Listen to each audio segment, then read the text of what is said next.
friends, welcome to Subis Wonderland. இன்னைக்கு நம்ம பார்க்க போற ரெசிபி மஷ்ரூம் புலாவுங்க. ரொம்பவே டேஸ்டியான ரெசிபி. கண்டிப்பா நீங்களும் ட்ரை பண்ணி பாருங்க फ्रेंड्स. இந்த தருணத்துல சப்ஸ்கிரைபர் ஆகிய உங்களுக்கோ ஃபியூச்சர் சப்ஸ்கிரைபர்களுக்கோ என்னுடைய நன்றி கலந்த வணக்கத்தை தெரிவித்துக் கொண்டு இப்போ ரொம்பவே டேஸ்டியான மஷ்ரூம் புலாவ் எப்படி பண்ணலாம்ங்கறத பார்க்கலாம் வாங்க फ्रेंड्स. ஃபர்ஸ்ட் மஷ்ரூம் புலாவ் செய்யறதுக்கு நம்ம பாஸ்மதி ரைஸை நல்லா வாஷ் பண்ணி க்ளீன் பண்ணி எடுத்துட்டு ஒரு ½ அன் ஹவர் ஊற வச்சு எடுத்துட்டு வந்துக்குவோம். இப்போ ஒரு குக்கரை ஹீட் பண்ணியிருக்கேன். இதில் 1 டேபிள் ஸ்பூன் அளவுக்கு எண்ணெய் ஊற்றிக்கிறேன். 1 டேபிள் ஸ்பூன் அளவுக்கு நெய் ஆட் பண்ணிக்கிறேன். நெய் நல்லா மெல்ட் ஆனதுக்கப்புறமா 1 ஸ்டார் அனிஸ், 1 பட்டை, 2 கிராம்பு, 3 ஏலக்காய் ஆட் பண்ணிக்கிறேன். இப்போது 2 பச்சை மிளகாய் இது கூட சேர்த்துக்கிறேன்.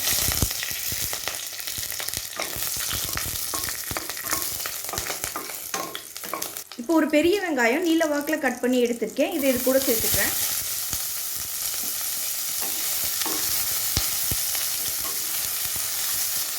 இப்போ வெங்காயத்தை நல்லா வதக்கி விட்டுக்கலாம். இப்போ வெங்காயம் வதங்கிட்டு இருக்கும் போதே புதினாவும் கொத்தமல்லியும் கொஞ்சம் ஆட் பண்ணிக்கிறேன். நல்லா வதக்கி விட்டுக்குவோம்.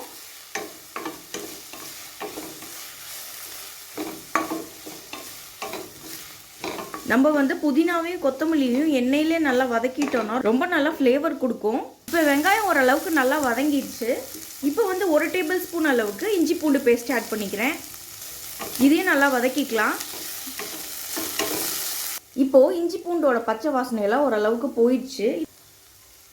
இப்போ நான் கட் பண்ணி வச்சுருக்க காளான் எல்லாம் இது கூட ஆட் பண்ணிக்கிறேன். இன்றைக்கி நான் 200 கிராம் போல் காளான் எடுத்திருக்கேன்.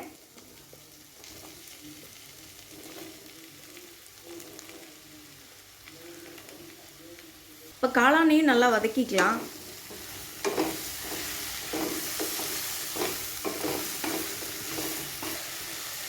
இப்போ காளானும் ஓரளவுக்கு நல்லா வதங்கிடுச்சு. இப்போ இந்த புலாவுக்கு தேவையான அளவு உப்பு ஆட் பண்ணிக்கிறேன்.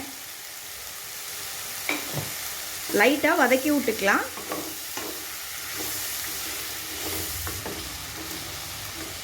இப்போ ஒரு ½ கப் போல் தயிர் ஆட் பண்ணிக்கிறேன்.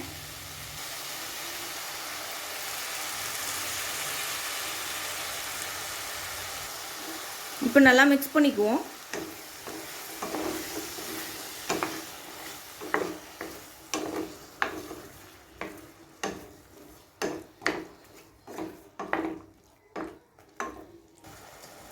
இப்போ நம்ம ஊற வச்சிருந்த பாஸ்மதி ரைஸை இதில் சேர்த்துக்கலாம்.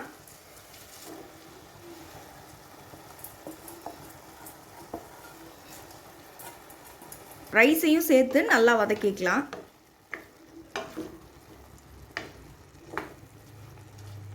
இன்றைக்கி நான் 1 கப் அளவுக்கு பாஸ்மதி ரைஸ் ஆட் பண்ணியிருக்கேன். இப்போ இந்த கிளாஸில் 1 கப் அளவுக்கு நான் பாஸ்மதி ரைஸ் ஆட் பண்ணியிருக்கேன். இதே கிளாஸில் இப்போ 1½ கப் அளவுக்கு தண்ணி ஆட் பண்ணிக்க போகிறேன்.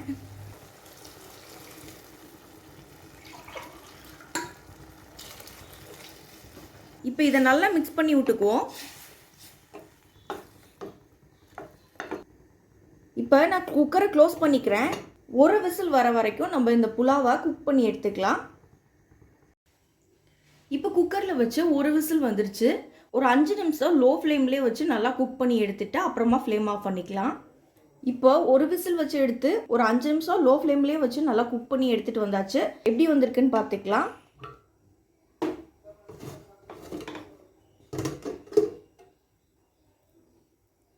ரொம்ப நல்லா குக்காகி வந்திருக்கு. அவ்வளோதான், நமக்கு இப்போ மஷ்ரூம் புலாவ் சர்வ் பண்ண ரெடி ஆயிடுச்சு ஃப்ரெண்ட்ஸ். இப்போ நமக்கு ரொம்பவே அட்டகாசமான மஷ்ரூம் புலாவ் சூப்பராக ரெடி ஆயிடுச்சு ஃப்ரெண்ட்ஸ். கண்டிப்பாக நீங்களும் இந்த ரெசிபியை ட்ரை பண்ணி பார்த்துட்டு உங்கள் கருத்துக்களை கமெண்ட் பாக்ஸில் தெரிவிங்க ஃப்ரெண்ட்ஸ். இந்த ரெசிபி உங்களுக்கு பிடிச்சிச்சுன்னா எங்கள் சேனல் லைக் பண்ணுங்கள், ஷேர் பண்ணுங்கள், சப்ஸ்கிரைப் பண்ணுங்கள். உங்கள் கருத்துக்களை கமெண்ட் பண்ணுங்கள். மீண்டும் இன்னொரு நல்ல ரெசிபியோட உங்களை மீட் பண்ணுறேன். அதுவரை உங்களிடமிருந்து விடைபெறுவது சுபீஸ் ஒண்டர்லேண்ட். தேங்க்யூ.